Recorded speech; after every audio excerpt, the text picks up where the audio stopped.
Chapter 31. My home, then, when I at last find a home, is a cottage, a little room with whitewashed walls and a sanded floor, containing 4 painted chairs and a table, a clock, a cupboard with 2 or 3 plates and dishes, and a set of tea things in delf. Above, a chamber of the same dimensions as the kitchen, with a deal bedstead and chest of drawers, small, yet too large to be filled with my scanty wardrobe, though the kindness of my gentle and generous friends has increased that by a modest stock of such things as are necessary. It is evening. I have dismissed with the fee of an orange the little orphan who serves me as a handmaid. I am sitting alone on the hearth. This morning the village school opened. I had 20 scholars, but 3 of the number can read. None write or cipher. Several knit, and a few sew a little. They speak with the broadest accent of the district. At present, they and I have a difficulty in understanding each other's language. Some of them are unmannered, rough, intractable, as well as ignorant, but others are docile, have a wish to learn, and evince a disposition that pleases me. I must not forget that these coarsely clad little peasants are of flesh and blood as good as the scions of gentlest genealogy, and that the germs of native excellence, refinement, intelligence, kind feeling, are as likely to exist in their hearts as in those of the best-born. My duty will be to develop these germs. Surely I shall find some happiness in discharging that office. Much enjoyment I do not expect in the life opening before me, yet it will, doubtless, if I regulate my mind and exert my powers as I ought, yield me enough to live on from day to day. Was I very gleeful, settled, content, during the hours I passed in yonder bare, humble schoolroom this morning and afternoon? Not to deceive myself, I must reply, no. I felt desolate to a degree. I felt, yes, idiot that I am, I felt degraded. I doubted I had taken a step which sank instead of raising me in the scale of social existence. I was weakly dismayed at the ignorance, the poverty, the coarseness of all I heard and saw around me. But let me not hate and despise myself too much for these feelings. I know them to be wrong. That is a great step gained. I shall strive to overcome them. Tomorrow, I trust, I shall get the better of them partially. And in a few weeks, perhaps, they will be quite subdued. In a few months, it is possible, the happiness of seeing progress, and a change for the better in my scholars may substitute gratification for disgust. Meantime, let me ask myself one question: which is better? To have surrendered to temptation, listened to passion, made no painful effort, no struggle, but to have sunk down in the silken snare, fallen asleep on the flowers covering it, wakened in a southern clime, amongst the luxuries of a pleasure villa, to have been now living in France, Mr. Rochester's mistress, delirious with his love half my time, for he would, oh yes, he would have loved me well for a while. He did love me. No one will ever love me so again. I shall never more know the sweet homage given to beauty, youth, and grace, for never to anyone else shall I seem to possess these charms. He was fond and proud of me. It is what no man besides will ever be. But where am I wandering, and what am I saying, and above all, feeling? Whether is it better, I ask, to be a slave in a fool's paradise at Marseilles, fevered with delusive bliss 1 hour, suffocating with the bitterest tears of remorse and shame the next, or to be a village schoolmistress, free and honest, in a breezy mountain nook in the healthy heart of England? Yes, I feel now that I was right when I adhered to principle and law, and scorned and crushed the insane promptings of a frenzied moment. God directed me to a correct choice. I thank His providence for the guidance. Having brought my eventide musings to this point, I rose, went to my door, and looked at the sunset of the harvest day, and at the quiet fields before my cottage, which, with the school, was distant 1/2 a mile from the village. The birds were singing their last strains. The air was mild, the dew was balm. While I looked, I thought myself happy, and was surprised to find myself ere long weeping. And why? For the doom which had reft me from adhesion to my master.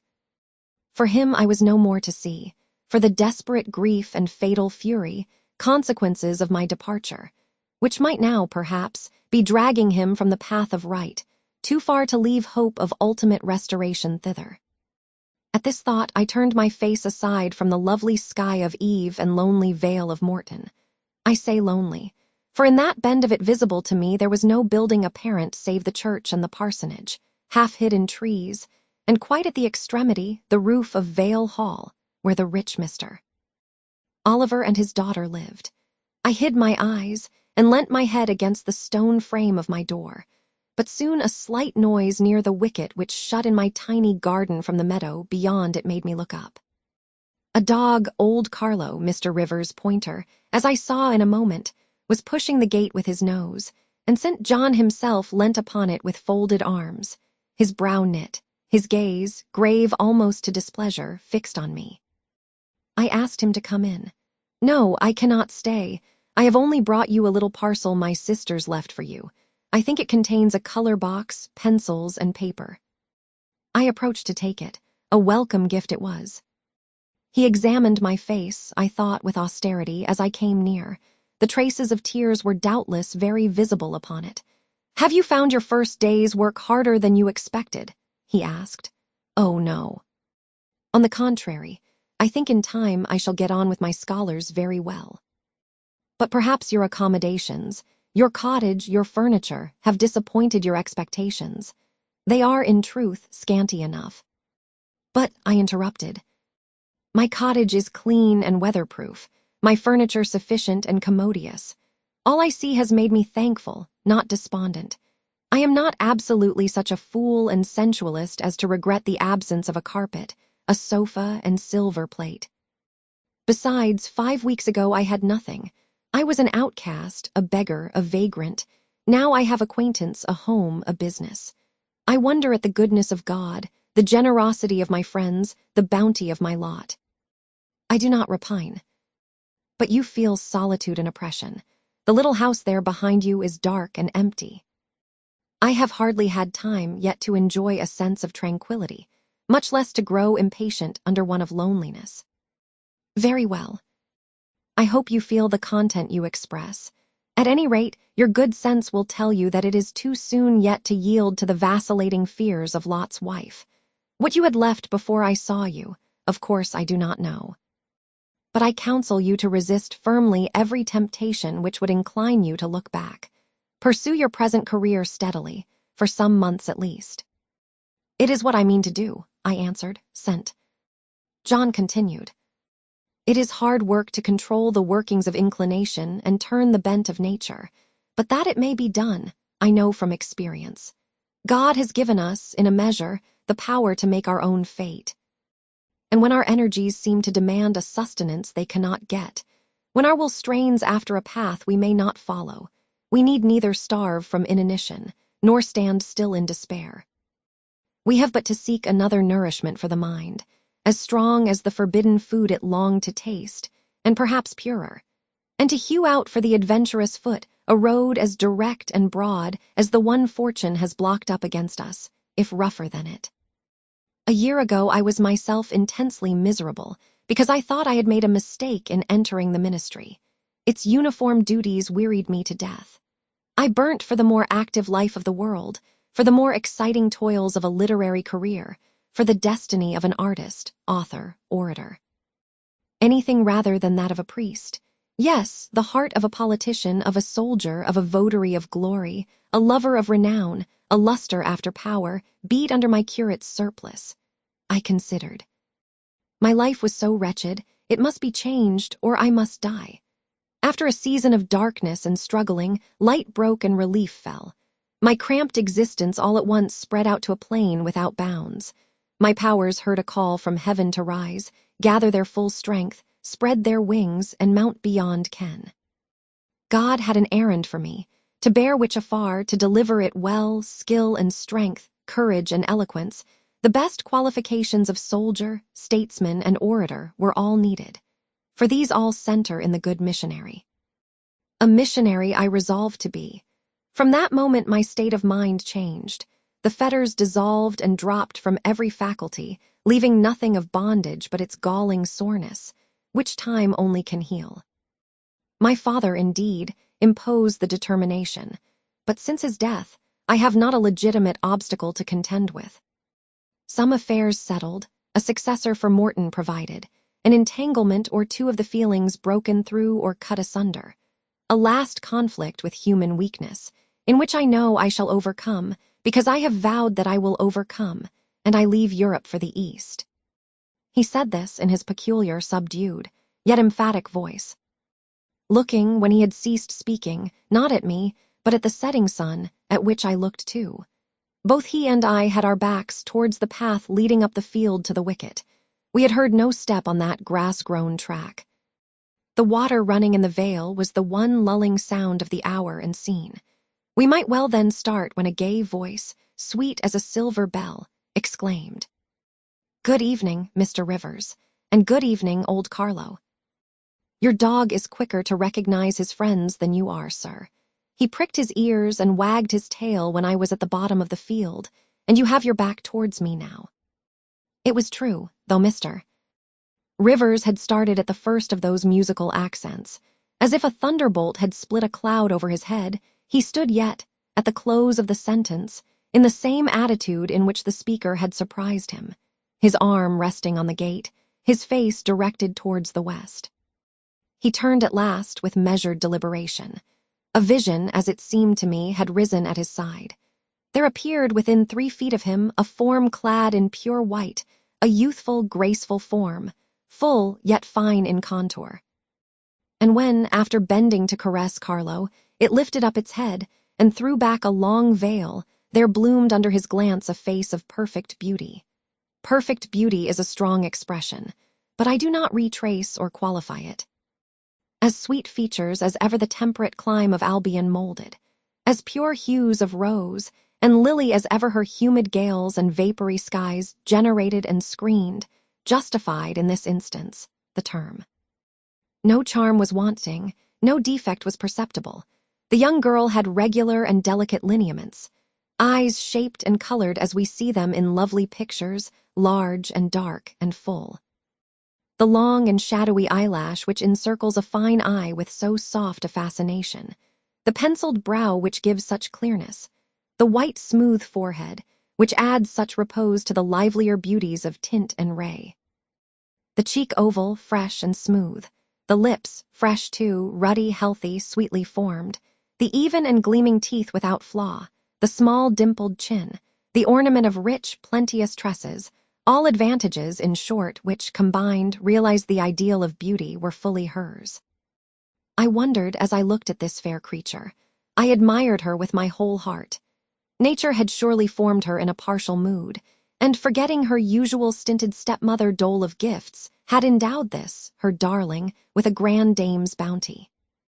What did St. John Rivers think of this earthly angel? I naturally asked myself that question as I saw him turn to her and look at her, and as naturally I sought the answer to the inquiry in his countenance. He had already withdrawn his eye from the Peri, and was looking at a humble tuft of daisies which grew by the wicket. "A lovely evening, but late for you to be out alone," he said, as he crushed the snowy heads of the closed flowers with his foot. "Oh, I only came home from S." She mentioned the name of a large town some 20 miles distant. "This afternoon. Papa told me you had opened your school, and that the new mistress was come. And so I put on my bonnet after tea and ran up the valley to see her. This is she," pointing to me. "It is," said St. John. "Do you think you shall like Morton?" she asked of me, with a direct and naive simplicity of tone and manner, pleasing if childlike. "I hope I shall. I have many inducements to do so." "Did you find your scholars as attentive as you expected?" "Quite." "Do you like your house?" "Very much." "Have I furnished it nicely?" "Very nicely, indeed." "And made a good choice of an attendant for you in Alice Wood?" "You have indeed. She is teachable and handy." This, then, I thought, is Miss Oliver, the heiress, favored, it seems, in the gifts of fortune as well as in those of nature. What happy combination of the planets presided over her birth, I wonder. "I shall come up and help you to teach sometimes," she added. "It will be a change for me to visit you now and then, and I like a change. Mr. Rivers, I have been so gay during my stay at S. Last night, or rather this morning, I was dancing till 2 o'clock. The TH regiment are stationed there since the riots, and the officers are the most agreeable men in the world. They put all our young knife grinders and scissor merchants to shame. It seemed to me that Mr. St. John's underlip protruded, and his upper lip curled a moment. His mouth certainly looked a good deal compressed, and the lower part of his face unusually stern and square, as the laughing girl gave him this information. He lifted his gaze, too, from the daisies and turned it on her. An unsmiling, a searching, a meaning gaze it was. She answered it with a second laugh, and laughter well became her youth, her roses, her dimples, her bright eyes. As he stood, mute and grave, she again fell to caressing Carlo. "Poor Carlo loves me," said she. "He is not stern and distant to his friends, and if he could speak he would not be silent." As she patted the dog's head, bending with native grace before his young and austere master, I saw a glow rise to that master's face. I saw his solemn eye melt with sudden fire and flicker with resistless emotion. Flushed and kindled thus, he looked nearly as beautiful for a man as she for a woman. His chest heaved once, as if his large heart, weary of despotic constriction, had expanded, despite the will, and made a vigorous bound for the attainment of liberty. But he curbed it, I think, as a resolute rider would curb a rearing steed. He responded neither by word nor movement to the gentle advances made him. "Papa says you never come to see us now," continued Miss Oliver, looking up. "You are quite a stranger at Vale Hall. He is alone this evening and not very well. Will you return with me and visit him?" "It is not a seasonable hour to intrude on Mr. Oliver," answered St. John. "Not a seasonable hour. But I declare it is. It is just the hour when Papa most wants company, when the works are closed and he has no business to occupy him. Now, Mr. Rivers, do come." "Why are you so very shy and so very somber?" She filled up the hiatus his silence left by a reply of her own. "I forgot!" she exclaimed, shaking her beautiful curled head as if shocked at herself. "I am so giddy and thoughtless." "Do excuse me. It had slipped my memory that you have good reasons to be indisposed for joining in my chatter. Diana and Mary have left you, and Moor House is shut up, and you are so lonely. I am sure I pity you. Do come and see Papa." "Not tonight, Miss Rosamond, not tonight." Mr. St. John spoke almost like an automaton. Himself only knew the effort it cost him thus to refuse. "Well, if you are so obstinate, I will leave you. For I dare not stay any longer. The dew begins to fall. Good evening." She held out her hand. He just touched it. "Good evening," he repeated, in a voice low and hollow as an echo. She turned, but in a moment returned. "Are you well?" she asked. Well might she put the question. His face was blanched as her gown. "Quite well," he enunciated, and with a bow he left the gate. She went one way, he another. She turned twice to gaze after him as she tripped fairy-like down the field. He, as he strode firmly across, never turned at all. This spectacle of another's suffering and sacrifice wrapped my thoughts from exclusive meditation on my own. Diana Rivers had designated her brother, inexorable as death. She had not exaggerated.